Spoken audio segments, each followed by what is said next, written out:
अब जैसे 19 वर्ष की बिटिया, उसका गला काट दिया गया, तो उस समय क्या चाहिए था? उस समय उस क्रोध को सदुपयोग करने का समय था कि उस समय आज हमारी बेटियों को ऐसा जागने की आवश्यकता है कि अब वो समय आ गया है कि अब केवल और केवल सुंदर दुर्गा स्वरूपिणी माता का ध्यान नहीं होना चाहिए, अब चंडिका काली का ध्यान होना चाहिए।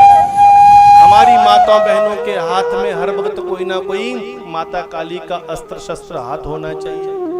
ऐसे दुष्ट आए तो उस समय ये नहीं कहना प्रभु जी आप आना, प्रभु जी थोड़ी आएंगे उस समय प्रभु जी किस रूप में आएंगे? उस समय माता भगवती कैसे रक्षा करेंगी? वो आपके माध्यम से आएंगी। उस समय अपने क्रोध का सदुपयोग करो और अपने क्रोध को ऐसी उग्र सीमा तक लेकर जाओ कि सामने वाले के रोंगटे खड़े हो जाएं और काट कर नस्तनाबूद कर दो। तब मैंने कहा कि पूज्य गुरु महाराज जी की शरण में सिद्धयोगी धाम के पावन सानिध्य में हम जो कथा का श्रवण करते हैं, ये केवल बनावटी कथा नहीं है, ये प्रैक्टिकल कथा है। जब जब आपके सामने धर्म को गिराने की कोशिश की जाए तो उस समय सोने से बारी नहीं चलेगी। उसमें ऐसा नहीं चलेगा हाँ जी हम संत हैं जी कुछ नहीं करेंगे, ऐसा नहीं चलेगा। भगवान कहते हैं उस समय तुम्हें अस्त्र शस्त्र उठाना ही पड़ेगा। और तो और एक बात कह दूं कि जब धर्म की कोई हानि करने लगे तो नीति और नियम भी छोड़ देने होते हैं। इसीलिए कहते हैं कि मोहब्बत और जंग में, बोलो मोहब्बत और जंग में सब जायज है। इसका एग्जाम्पल सुनाता हूं आपको, सुनिए। कर्ण और अर्जुन का युद्ध होने लगा। कर्ण ने कह दिया था कुंती को, बोला कुंती माता तुम तो कह रही हो कि मैं भी तुम्हारा पुत्र हूं, तुम कह रही हो 5 नहीं 6 हैं, पर मैं तुम्हें सत्य कहता हूं तुम्हारे 6 पुत्र न थे न कभी होंगे। आज जैसे ही ये सूर्य अस्त होगा तो आज के सूर्य अस्त होने से पहले पहले मैं तुम्हें सत्यापित करके बता दूंगा कि तुम्हारे 6 पुत्र नहीं तुम्हारे 5 ही थे और 5 ही रहेंगे। क्योंकि अगर तुम मुझे अपना पुत्र स्वीकार कर रही हो तो अर्जुन नहीं बचेगा, और अगर अर्जुन को अपना पुत्र मान रही हो तो मैं नहीं बचूंगा। देखते हैं विधाता ने क्या लिखा है। कर्ण और अर्जुन के बीच में युद्ध होने लगा। भगवान श्री कृष्ण सारथी। मेरी माताओं बहनों ने ध्यान से सुनना, मैं उन माताओं को सुनाना चाह रहा हूं जो लोग आपको भ्रमित करते हैं कि नहीं, मैंने कहा ना कि जहां पर धर्म पतित हो रहा हो, धर्म को गिराने की कोशिश की जा रही हो, वहां नीति और नियम छोड़ देने होते हैं। कर्ण के रथ का पहिया गड्ढे में फंस गया। अर्जुन ने अपना बाण तान दिया था। जैसे ही अर्जुन ने अपना बाण ताना, कर्ण के रथ का पहिया गड्ढे में फंस गया और कर्ण ने दोनों हाथ ऊपर किए, बोला अर्जुन रुक जाओ, मेरे रथ का पहिया गड्ढे में फंस गया है, मैं इसे निकाल लूं फिर मैं आता हूं, क्योंकि अभी मैं शस्त्रहीन हूं। युद्ध नीति कहती है कि शस्त्रहीन के ऊपर कदापि आक्रमण नहीं करना चाहिए, बाण नहीं चलाना चाहिए, अटैक नहीं करना चाहिए। अर्जुन बेचारे चुपचाप खड़े हो गए। बोला इंतजार कर लेता हूं, रथ का पहिया निकल जाए, फिर कर्ण अपना धनुष बाण लेकर सामने आएगा, फिर युद्ध करेंगे।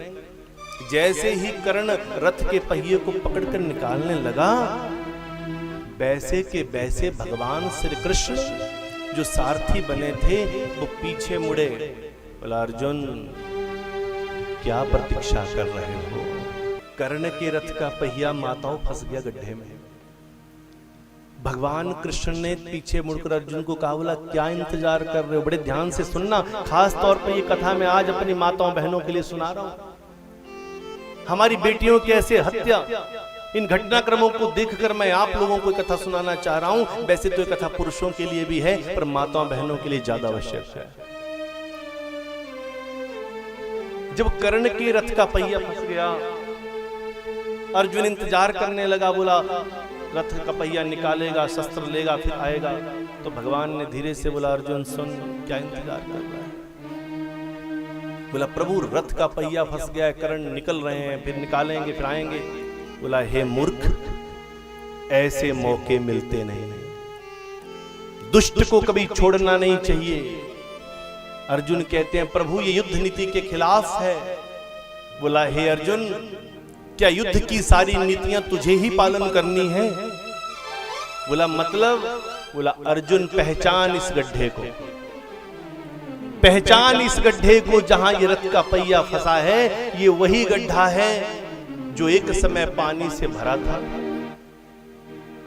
तुम्हारा पुत्र अभिमन्यु इन दुष्टों के द्वारा घेरा गया था। 15-20 दुष्टों ने, इन दैत्यों ने तुम्हारे पुत्र अभिमन्यु को घेरा था। तुम्हारा पुत्र अभिमन्यु पानी की एक बूंद के लिए तरस रहा था। अभिमन्यु ने उस समय इसी गड्ढे के पास खड़ा था ये कर्ण, और अभिमन्यु ने कहा था कर्ण भैया मुझे केवल 2 बूंद पानी की दे दो, फिर देखो मैं इनको सबको खत्म कर दूंगा। इस कर्ण ने तुम्हारे पुत्र अभिमन्यु को पानी की 2 बूंदों के लिए इसी गड्ढे के पास तड़पा तड़पा कर मरने पर विवश कर दिया था। और उस समय अभिमन्यु को सबने चक्रव्यूह में घेर कर समाप्त कर दिया। और तुम नीतियों की बात देखते हो, अभिमन्यु तो छोटा सा बालक था, इसी गड्ढे के पानी की एक बूंद के लिए तरस रहा था। आज विधाता की लेखनी देखो, उसी गड्ढे के पास कर्ण के रथ का पहिया फंसा है। अर्जुन ऐसे मौके मिलते नहीं हैं जो व्यक्ति धर्म के विपरीत हो, जो व्यक्ति धर्म की हानि कर रहा हो, उस व्यक्ति के संहार के लिए नीतियां तोड़ देनी होती हैं। अर्जुन इंतजार मत करो, उठाओ अपना धनुष और इस कर्ण को हजारों बाणों की सैया से लहूलुहान कर। अर्जुन ने अपने प्रभु की आज्ञा का पालन किया और कर्ण को जिसके रथ का पहिया फंसा था, बोला ऐसा मौका मिलेगा नहीं। तब मैंने कहा कि जीवन में नकली कथाएं मत सुनो, अल्प ज्ञान मत लो। Little knowledge is always dangerous. कथाएं भी सुनो तो कोई प्रैक्टिकल कथा सुनो, सच्ची कथा सुनो। जब तक श्रेष्ठ गुरु नहीं है तब तक पार नहीं जा सकते। श्रेष्ठ गुरु मिला तो ही पार जा सकते हो। तब कहा गया मोहब्बत और जंग में सब जायज है। अगर आपके पीछे कोई दुष्ट आ रहा है, कोई दुष्ट आपकी तरफ बढ़ रहा है, तो उस समय ये मत सोचो कि कोई और तुम्हारी रक्षा के लिए आएगा। तुम्हारी रक्षा के लिए कोई नहीं आएगा। उस समय भगवान को याद करके तुम्हें ही आगे बढ़ना है।